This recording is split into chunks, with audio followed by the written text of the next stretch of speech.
Today I'm covering the horrific case of Danielle Drayton, better known as the Tinder murderer. It's a sad reality that violence against women is so prevalent across the world. Women are kind of conditioned to always be on high alert, especially when they're alone or it's dark outside. We've all had the thought at one point or another, what if this guy is actually a serial killer and I'm their next victim? If you've ever used a dating service before, you know that some are better than others. Well, 26-year-old Zynea wasn't really on the market for finding her soulmate. She was a mother, and being in a serious relationship was not at the top of her priority list, you know? But that didn't mean she wasn't gonna date at all. So Zynea decided to hop on Plenty of Fish to scope out the dating scene a little. And the guys were hitting her up, shooting their shots and making moves. But after a bit of time, 27-year-old Danielle Drayton slid into Zynea's DMs. Initially, she ignored the messages. But Danielle wasn't letting up. He was determined to talk to this girl, so he went on to message her for like 2 days straight. At that point, Zynea was like, fine, might as well answer him. And this led them to have a really normal, casual conversation. From that first conversation, Zynea and Danielle hit it off right away. Soon after, they were talking to each other every single day. They were really finding that deeper connection with each other. Zynea thought Danielle was the perfect guy. He was confident and had a lot of goals for his future.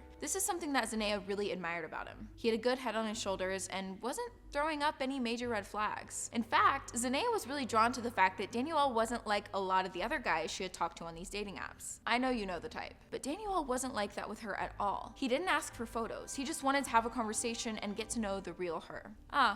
The bare minimum. Still, there were enough positives for Zynea to call him her boyfriend. After a short amount of time just texting and calling, they decided to finally meet up in person. They got a hotel room with 2 twin beds and just hung out and had a nice little adult sleepover. From that point on, there was not a day that went by when you wouldn't see Zynea and Danielle with each other. They were really at that best friend status. Their bond and the trust they had built was solid. Zynea even introduced Danielle to her son, which is a big step. He quickly adapted and soon became a new addition to the family. Danielle was a really charismatic guy and seemingly a normal, friendly person. Zynea wanted to start developing a connection. Now at this point, they'd only been dating for about 6 months, so not a super long time, but long enough that they knew each other pretty well. That is, until one day, Danielle and Zynea were driving around in her car with her son in the backseat. All of a sudden, Danielle's phone started going off and the notification on the screen read, incoming call from Cherry. Obviously, Zynea wanted to know who the hell this Cherry person was, so she answered the phone and said, hello? Zynea asked Cherry, how do you know Danielle?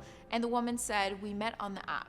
Alarm bells started going off in her head and she's like, did you know that he had a girlfriend? This is the answer that really matters. Cherry said Danielle never told her that he was in a relationship. Zynea didn't need to hear any more at that point. She was done. She told him to pull over and get out of her car. He pleaded with her, saying Cherry was just a friend and all they had done was talk to each other. Zynea is not an idiot. She knew what was going on. She knew they weren't chatting on Plenty of Fish because they were just friends. She dumped him right on the spot, as she should. But being the empathetic person that she is, Zynea told Danielle that they could still be friends. Even though he hadn't been honest with her, he was new in town. New York is big and doing it alone is a big task. But this is when things took a turn for the worse. As if cheating on her wasn't enough, Danielle wouldn't leave Zynea alone. He began to stalk her. He would throw rocks at her window trying to get her attention. Soon after, Danielle began sleeping outside of Zynea's house, the same house that had her son inside. She got him on video standing at the bottom of her stairs waiting.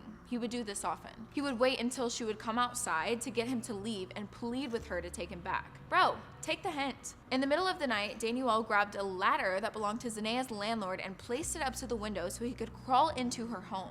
Her son was sleeping inside. He would text and call her nonstop, threatening to end the lives of her family, particularly her son, even threatening to kidnap him because she wouldn't answer his calls. Crucial side note, document and record everything if you're in a situation similar to this. It will really help your case if you decide to take legal action.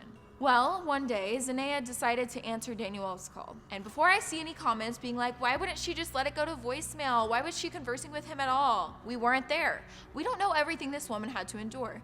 We never know how we'll react in certain situations, so judging her is not up to us, okay? So Danielle asked Zynea to link up because he was about to move to California and wanted closure, which is a common tactic when people want to manipulate you. Zynea agreed, and they met up to grab a bite to eat. Danielle, however, didn't eat anything. He just sat and watched her. After this weird meal, Danielle asked Zynea if she wanted to spend some more time together, as this would be the last time. She declined because she had things to do, unlike him, but she agreed to drop him off. They drove to a park where Danielle asked to be dropped off, and he kept pushing Zynea, asking if they could be together when he moved to California. She said no, obviously. And this answer really set him off.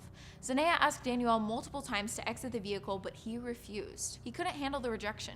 He couldn't handle that Zynea had seen her worth and and knew how she deserved to be treated, something he could not provide. And this is when Daniel made it look like he was about to get out, but jumped from the passenger seat onto Zynea in the driver's seat. Zynea was still wearing her seatbelt and didn't have enough time to unbuckle before Daniel pinned her knees down with his. He was sitting on top of her and proceeded to squeeze his hands around her neck. Daniel kept saying over and over again that he was going to kill her. At that moment, Zynea's mama bear instinct kicked in. All she could think about was her son.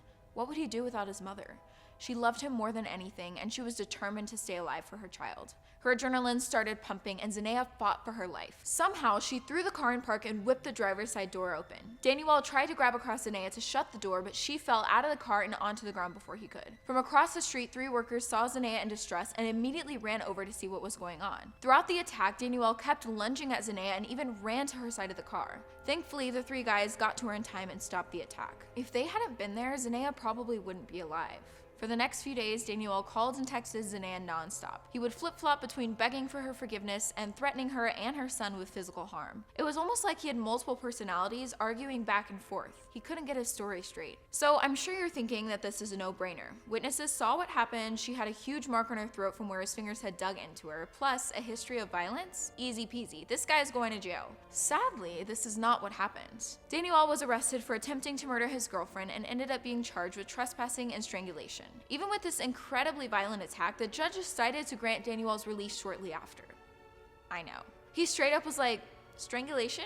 Meh, seems like a cool guy to me, and let him walk free. Come to find out, Daniel had already served time in jail. He had previously been charged with second-degree strangulation, unlawful restraint, and violating a restraining order. This made people angry, and with a good reason, I think. Apparently, the judge was unaware of Daniel's criminal history because his record was all from out of state. Well, in the time it took for Daniel to be released from jail in New York and moved to California, he had already racked up 2 more victims. The first one that he was caught for was in July of 2018.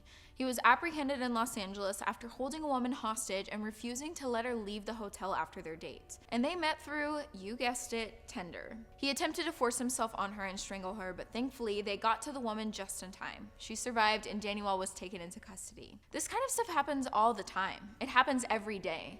The fear that is ingrained into women isn't for nothing. It's legitimate and it is scary. A special New Jersey, New York task force worked together to piece together another assault, which sadly ended in an execution this time. So in Queens, a 29-year-old woman named Samantha Stewart was found lifeless in her home. She'd been badly beaten to the point that her face was disfigured and was strangled until she took her last breath. The link between the 2 cases? Both women met Daniel Drayton through dating and rideshare apps. Investigators were able to find messages between them and Daniel and journeyed across the country to catch him. He then was charged with attempted execution and multiple horrific assault charges. He proceeded to plead not guilty. Oh, I also want to clarify, no one told Zynea that Daniel was released from jail. Do you want to know how she found out the man who tried to kill her was free?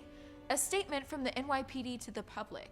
Daniel had been arrested in Los Angeles for crimes he committed in New York. No one from the police department or district attorney's office said anything to Zynea. Daniel eventually confessed to 7 other slayings across the country. His tactic was dating apps and rideshare apps. That's how he would meet these women, take advantage of them, and violate them. He said that he was responsible for claiming 3 victims in New York, but there isn't any evidence as of yet to confirm or deny this. The part that really freaking frustrates me is he was interviewed while in prison for a behind bars expose and admitted to throttling Zynea. He claimed that voices in his head were telling him to commit these horrible, disgusting acts against women.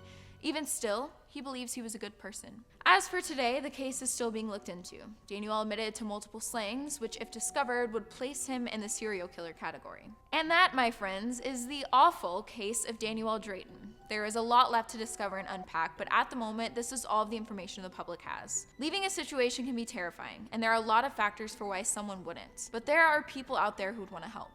A great resource to use to find shelters, legal help, and organizations who advocate ending domestic violence and abuse is womenslaw.org. Thanks for watching, everyone.